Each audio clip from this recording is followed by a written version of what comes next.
मसीह के बाबरकत और जलाली नाम में आप सबकी सलामती चाहती हूँ। खुदावंद का शुक्र है, खुदावंद ने एक बार फिर से ये खूबसूरत वक्त बख्शा। सो हम दुआ करेंगे। प्यार से भरे मेहरबान से नस्मानी बाप, आपका शुक्रिया अदा करते हैं इस खूबसूरत और कीमती वक्त के लिए जो हम आपके हजूरे में गुजारते हैं। खुदावंद मिन्नत करते हैं कि हम बड़ी आजी और आप बड़ी खाकसारी के साथ हमेशा आपके कदमों में आ सकें खुदावंद, ताकि हमारी ज़िंदगियों से आपके नाम को इज़्ज़त और जलाल मिल सके। खुदावंद इस खूबसूरत वक्त में खुदावंद हमें संभालिएगा, हमारे दिल और दिमाग को अपनी तरफ माइल कीजिए खुदावंद, ताकि हमारा ध्यान हमारे खुदावंद खुदा के कलाम की तरफ हो, मुँह की बातों की तरफ हो, और हमारे अंदर आपके कलाम को सीखने की भूख और प्यास बढ़ती चली जाए, ताकि हम आपके कलाम से भरते जाएं, सिरसुदा हो जाएं, लबरेज हो जाएं, और हमारी ज़िंदगियां खुदावंद आपके खुदावंद कामों के लिए इस्तेमाल हो सके खुदावंद खुदा, और हमारी ज़िंदगियों से आपके नाम को इज़्ज़त और जलाल मिले। पूरे वक्त में संभालिएगा। यीशु के पाक और कबीर कुदरत भरे नाम से सब कुछ मांगते और पा लेते हैं, आमीन। हम गीत गाएंगे। तू जो छू जाए इस मट्टी को, ये मट्टी कुंदन हो जाए। तू जो छू जाए इस मट्टी को, ये मट्टी कुंदन हो जाए। कुम्हार बने, कुम्हार बने जिस बर्तन का, वो बर्तन दर्पण हो जाए। यीशु यीशु यीशु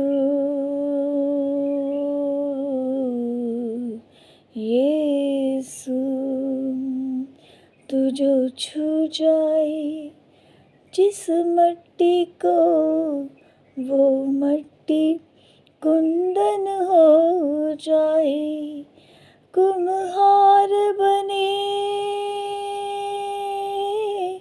कुम्हार बने जिस बर्तन का, वो बर्तन दर्पण हो जाए। यीशु यीशु यीशु यीशु, हालेलुया, आमीन। खुदावंद का पाकलम पढ़ना शुरू करते हैं यीशु मसीह के पाक और कवी नाम में, आमीन। मरकस की इंजील उसका 5वां बाब उसके 21 था 43वीं आयत यानी आखिरी आयत तक हम पढ़ेंगे। जब यीशु फिर कश्ती में पार गया तो बड़ी भीड़ उसके पास जमा हुई, और वो झील के किनारे था। और इबादत खाना के सरदारों में से एक शख्स यार नाम आया और उसे देखकर उसके कदमों पर गिरा और ये कहकर उसकी बहुत मिन्नत की कि मेरी छोटी बेटी मरने को है, तो आकर अपने हाथ उस पर रख ताकि वो अच्छी हो जाए और ज़िंदा रहे। बस वो उसके साथ चला और बहुत से लोग उसके पीछे हो लिए और उस पर गिरे पड़ते थे। फिर एक औरत जिसके 12 बरस से खून जारी था और कई तबीबों से बड़ी तकलीफ़ उठा चुकी थी और अपना सारा माल खर्च करके भी उसे कुछ फ़ायदा ना हुआ था, बल्कि ज़्यादा बीमार हो गई थी। यीशु का हाल सुनकर भीड़ में उसके पीछे से आई और उसकी पोशाक को छुआ, क्योंकि वो कहती थी कि अगर मैं सिर्फ उसकी पोशाक ही छू लूँगी तो अच्छी हो जाऊँगी। और फिलफौर उसका खून बहना बंद हो गया और उसने अपने बदन में मालूम किया कि मैंने इस बीमारी से शिफा पाई, हालेलुया। यीशु ने फिलफौर अपने में मालूम करके कि मुझसे कुव्वत निकली, उस भीड़ में पीछे मुड़कर कहा, किसने मेरी पोशाक छुई? उसके शागिर्दों ने उससे कहा, तू देखता है कि भीड़ तुझ पर घिरी पड़ती है, फिर तो कहता है मुझे किसने छुआ? उसने चारों तरफ निगाह की ताकि जिसने ये काम किया था उसे देखे। और वो औरत जो कुछ उससे हुआ था महसूस करके डरती और कांपती हुई आई और उसके आगे गिर पड़ी और सारा हाल सच सच उससे कह दिया। उसने उससे कहा, बेटी, तेरी ईमान से तुझे शिफा मिली, सलामत जा और अपनी इस बीमारी से बची रह। Praise the Lord. वो ये कह ही रहा था कि इबादत खाना के सरदार के हाथ से लोगों ने आकर कहा कि तेरी बेटी मर गई, अब उस्ताद को क्यों तकलीफ देता है। जो बात वो कह रहे थे उस पर यीशु ने तवज्जो ना करके इबादत खाना के सरदार से कहा, खौफ ना कर, फ़क़्त एतकाद रख। फिर उसने पतरस और यकूब के भाई यूहन्ना को के सिवा और किसी को अपने साथ चलने की इजाज़त ना दी और वो इबादत खाना के सरदार के घर में आए और उसने देखा कि हुल्लड़ हो रहा है और लोग बहुत रो पीट रहे हैं और अंदर जाकर उनसे कहा, तुम क्यों गुल मचाते और रोते हो? लड़की मर नहीं गई बल्कि सोती है। वो इस पर हंसने लगी, लेकिन वो उस सबको निकाल कर लड़की के माँ बाप को और अपने साथियों को लेकर जहाँ लड़की पड़ी थी अंदर गया और लड़की का हाथ पकड़कर उससे कहा, तेलता कुमी, जिसका तर्जुमा है, ए लड़की, मैं तुझसे कहता हूँ, उठ। वो लड़की फिलफौर उठकर चलने फिरने लगी, क्योंकि वो 12 बरस की थी। उस पर लोग बहुत ही हैरान हुए। फिर उसने उनको ताकीद से हुक्म दिया कि ये कोई न जाने और फरमाया कि लड़की को कुछ खाने को दिया जाए। पाकलाम के पढ़े और सुने जाने की वसीला से खुदावंद हमें बरकत बख्शे। आमीन। जैसे कि आज हमने देखा कि यीशु मसीह जब झील के किनारे पर थे तो वहाँ पे इबादत खाना के सरदारों में से एक जो शख्स आया, जो यायर नाम का एक शख्स था और उसकी बेटी जो थी बीमार थी, है ना, वो तकलीफ़ में थी, बीमार थी। और वो खुदावंद यीशु मसीह के पास आता है और यीशु मसीह से कहता है कि जल्दी मेरे घर चलो कि मेरी बेटी जो है वो बहुत बीमार है, वो मरने के करीब है। और वो उसकी मिन्नत करके कहता है कि जल्दी मेरे घर चलो ताकि मेरी बेटी पर हाथ रख सको और मेरी बेटी जो है वो ठीक हो जाए, है ना। उसका ईमान था कि यीशु मसीह जो है वो मेरी बेटी पर, जो कि मरने के करीब है और बहुत ही ज़्यादा बीमार है, यीशु मसीह के हाथ रखने पर वो ठीक हो जाएगी। और यीशु मसीह ने उसकी बात को सुना और यीशु मसीह जो थे वो जा रहे थे उसी यार नाम एक शख्स के घर ताकि उसकी बेटी को शिफा दे।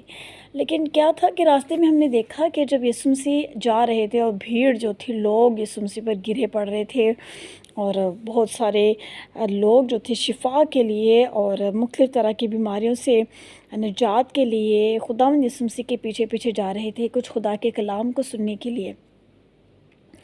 लेकिन वहाँ पे हमने देखा, जो कि हम बचपन से सुनते आ रहे हैं एज़ यूजुअल के अक्सर मतलब बहुत सारी स्टोरी जैसे मैं पहले भी बताती हूँ हमने सुनी होती हैं, लेकिन खुदावंद का कलाम ताज़ा है, अबदी है और हमेशा हम उसमें से कुछ ना कुछ अलग सीखते हैं। ये खुदावंद के पाक रूह की मदद के वसीला से, उसकी रहनुमाई से हम कुछ नया सीखते हैं ताकि हम दिन ब दिन जो है खुदावंद में तरक्की करते चले जाएँ और खुदावंद के कलाम से भरते चले जाएँ। सो यहाँ पे हमने जब देखा कि एक औरत जो थी, जो 12 बरस से बीमार थी, जिसका खून जारी था, वो इस तकलीफ़ में थी। और हमने देखा कि वो बहुत सारे डॉक्टर्स के पास गई, तबीबों के पास गई, लेकिन बजाय कि वह ठीक हो और ज़्यादा बीमार हो रही थी, है ना। उसने पता नहीं अपना कितना माल असबाब अपनी इस बीमारी से बचने के लिए ख़त्म जो है वो इस्तेमाल कर लिया, लगा दिया, लेकिन वो ठीक नहीं हुई, है ना। वो अभी भी बीमार थी, बल्कि उससे ज़्यादा लिखा है कि वो उससे ज़्यादा बीमार थी। इलाज करवाने के बावजूद वो ज़्यादा बीमार हो रही थी, है ना। तो हमने देखा कि वो 12 बरस से बीमार थी, पता नहीं कितनी, मतलब अगर बुखार हो तो हम 1 महीना इधर उधर ठीक ना हो, कभी 1 हफ़्ते में ठीक नहीं तो दूसरा डॉक्टर, दूसरे हफ़्ते में ठीक नहीं तो तीसरा डॉक्टर, वो नहीं ठीक, मतलब 1 महीने में हम कितने तंग आ जाते हैं, 4 महीने में, 5 महीने में। और वो 12 बरस से डॉक्टर्स के पास जा रही थी और जितना उसने माल अपना खर्च कर लिया, लेकिन वो ठीक होने के बजाय और ज़्यादा बीमार हो चुकी थी। अक्सर ऐसे हमारे साथ होता है कि हम जो हैं जब हम बीमार होते हैं, परेशान होते हैं, बेशक डॉक्टर जो हैं वो खुदावंद ने हमारे लिए मुकर्रर किए हैं और खुदावंद ने उनको हिकमत दी है, दनाई दी है और जो जड़ी बूटियां हैं और उस तरह की मुख्तलिफ़ चीज़ें उनको यूज़ करके मुख्तलिफ़ तरीक़ों से उनको प्रिपेयर करके मेडिसिन्स बनाई जाती हैं और मर्ज़ के मुताबिक, बीमारी के मुताबिक और उनको दिया जाता है और पेशेंट ठीक हो जाते हैं। यानी ये खुदा का बड़ा फ़ज़ल है और खुदा का रहम है कि खुदावंद ने डॉक्टर्स हमारे लिए बनाए। लेकिन जब खुदावंद देखता है कि हम अपनी ज़िंदगी में सिर्फ़ इंसान पर भरोसा करना शुरू हो गए हैं, है ना? खुदा को हम बीच में नहीं लेके आते। हम कितनी भी बड़ी मुश्किल में हो, बीमारी में हो, हम क्या करते हैं, इंसान पे भरोसा करते हैं और उसके बीच में हम खुदावंद को भूल जाते हैं। मैं अपनी एक बात शेयर करना चाहूँगी इसमें कि अक्सर मैं बच्चों की जब मेडिसिन लेने जाती हूँ तो मैं रास्ते में अक्सर प्रेयर करती हूँ कि जब मैं जा रही होती हूँ, बच्चों को लेके जा रही होती हूँ हॉस्पिटल में, तो मैं दुआ कर रही होती हूँ खुदावंद के डॉक्टर जो है वो आपकी तरफ से हो और उसको हिकमत दीजिएगा ताकि वो मेरे बच्चे की बीमारी को पकड़ सके, क्यों वो बीमार है, और उसके मुताबिक उसको मेडिसिन दी जाए और जो मेडिसिन दी जाए उसका कोई साइड इफ़ेक्ट ना हो और मेरा बेटा भी ठीक हो जाए। ये मेरी प्रेयर होती है रास्ते में। और जब बच्चा मेरा मेडिसिन लेने के बाद ठीक हो जाता है तो मैं फिर क्या करती हूँ, कहती हूँ कि वाह वाह वाह, वो डॉक्टर बड़ा अच्छा है जिसके पास हम गए थे, हम दोबारा उसके पास, जब खुदा ना खास्ता बच्चे बीमार हों तो दोबारा मैं कहती हूँ चलो उसके पास चले, क्योंकि वहाँ से मेरा बेटा ठीक हो गया। अब इसके बीच में मैं ये भूल गई कि मैंने दुआ की थी और खुदावंद की मर्ज़ी थी तो उस मेडिसिन से मेरा बेटा जो है वो ठीक हुआ। अगर खुदावंद की मर्ज़ी बीच में शामिल ना हो तो इंसान अपनी मर्ज़ी से कुछ भी कर ले, महंगी से महंगी मेडिसिन, दवा यूज़ क्यों ना कर ले, वो ठीक नहीं हो सकता जब तक खुदावंद की बीच में मर्ज़ी ना हो। और खुदावंद इसके बीच में हमें ये सिखाना चाहता है कि बेशक हमें डॉक्टर्स के पास जाना चाहिए, ये गलत बात नहीं है, लेकिन भरोसा हमारा खुदावंद पर होना चाहिए कि खुदावंद ने इनको ये हिकमत दिया और खुदावंद की मर्ज़ी से ही हम हील होते हैं उन दवाइयों से। तो फिर अक्सर जब मैं देखती हूँ कि और मैं परेशान होती हूँ और जब उस डॉक्टर से भी वो ठीक नहीं, मेरे साथ ये होता फिर कि जब दोबारा कभी ऐसी ज़रूरत पड़े और बच्चा ठीक ना हो और दोबारा उस अगले हफ्ते फिर जाना पड़े, फिर खुदावंद मेरे ज़हन में डालता है कि देखो आप इसके बीच में खुदावंद को कह तो रहे हो कि खुदावंद मेरे बच्चे की जो बीमारी है, जो सब कुछ है वो आपकी तरफ से हो, लेकिन जब यीशु मसीह शिफा दे देते हैं तो हम उस यीशु मसीह को धन्यवाद कहने की बजाय, यीशु मसीह को शुक्र करने की बजाय हम उस इंसान की प्रेज़ करना शुरू हो जाते हैं कि उस डॉक्टर की वजह से ही ठीक हो गया। सो ये एक बहुत बड़ी गलती है मेरी भी और मेरी तरह और भी लोगों की कि हम इंसान पर भरोसा करते करते खुदावंद को दूर कर देते हैं। सो इसी वजह से खुदावंद बहुत बार जो है उस हमारी बीमारी की शिफा को रोक देता है ताकि वो जाने कि खुदावंद ही खुदा है, खुदावंद की मर्ज़ी से ही हम जो हैं वो सांस लेते हैं, हम जिंदा हैं, हम अपने कदम आगे बढ़ाते हैं, हमारी उम्र दराज होती है, सब कुछ खुदावंद की मर्ज़ी से है।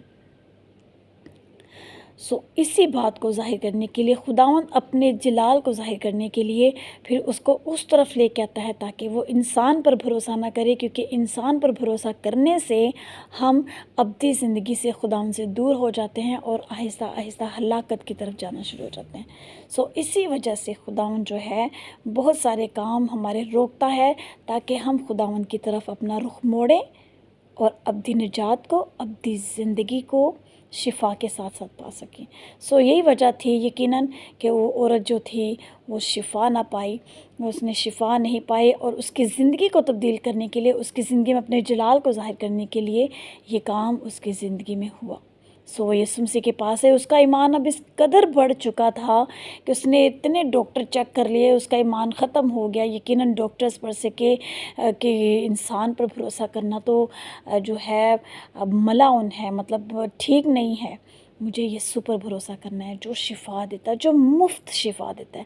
वो गई और बड़े ईमान के साथ उसने यीशु मसीह का पल्ला छुआ और वो ठीक हो गई। Hallelujah, praise the Lord. बड़े ईमान से उसने छुआ और उसमें से कुव्वत निकली यीशु मसीह से और वो ठीक हुई। और यीशु मसीह ने पूछा कि ये क्या हुआ ना, मेरे अंदर से कुव्वत निकली। और शागिर्द हंस पड़े ना कि खुदावंद इतने लोग तो गिर रहे हैं और जो छू रहा है वो शिफा पा रहा होगा, लेकिन ऐसा नहीं था, है ना। यीशु मसीह ने कहा नहीं, किसी ने मुझे ईमान के साथ छुआ। और जो यीशु के पास ईमान से आता है, चर्च में लाखों लोग क्यों ना हो, जो ईमान के साथ दुआ कर रहे होते हैं वो शिफा पाते हैं। लेकिन जो सिर्फ दुआ कर रहे होते हैं और उनके ईमान नहीं होता, या वो उस तरह से प्रेयर करते ही नहीं, खुदा की हुजूरी में आते ही नहीं, वो शिफा से भी महरूम रह जाते हैं। ये बड़ी ज़बरदस्त बात है। और एक और बात हमें यहाँ पे मिलती है जो कि मैंने यकीनन पहले भी बताई होगी, कि उस औरत ने, वो घर पर बैठी नहीं रही, उसने जब देखा कि मैंने मेहनत की, डॉक्टर के पास गई, लेकिन वो शिफा नहीं पाई। वो घर से जाती थी, तकलीफ़ में भी जाती थी, लेकिन शिफा नहीं पाई। अब यीशु मसीह के पास भी आने के लिए क्या उसने मेहनत की, वो किस कदर तकलीफ़ में होगी, कमज़ोर होगी, वीकनेस होगी उसको, इसके बावजूद वो घर से उठी। और जहाँ उसने सुना, पता नहीं यीशु मसीह कितनी दूर होगा उसके घर से, वो वहाँ गई, उसने मेहनत की और उसने शिफा पाई, है ना।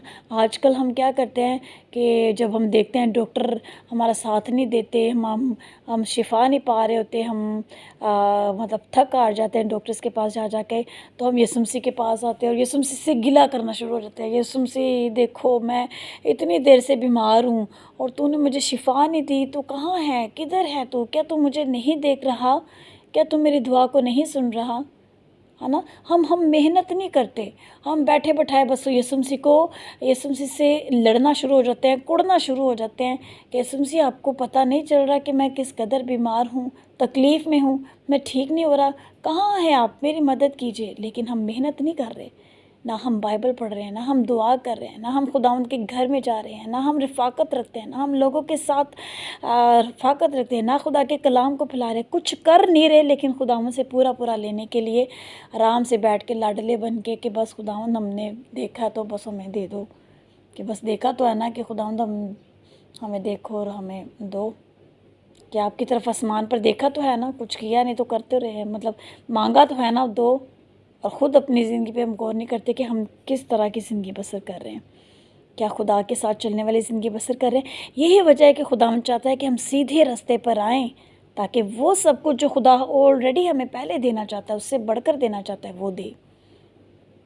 हम सोने के लिए अपना बिस्तर नीट करते हैं, मेहनत करते हैं, लाइट ऑफ करते हैं और तैयारी करते हैं, अपना बिस्तर नीट करके फिर सोते हैं और आराम मिलता है। खाना खाने के लिए हम पहले मेहनत करते हैं, बनाते हैं और फिर खाते हैं। अच्छा इंसान बनने के लिए हम मेहनत करते हैं, सुबह सुबह उठते हैं, तैयार होते हैं, फ्रेश होते हैं, स्कूल जाते हैं, कितने साल स्कूल जाते हैं और अच्छे इंसान बन जाते हैं मेहनत करने के बाद। सब कुछ करने के लिए हम मेहनत करते हैं, लेकिन जब यीशु मसीह की बारी आती है ना, यीशु मसीह का, तो तब हम अपने हाथ छोड़ देते हैं और कहते हैं कि नहीं यीशु मसीह, मुझे नहीं पता, मुझे बस ये चीज़ चाहिए, करना नहीं मैंने कुछ, लेकिन तू शिफा दे।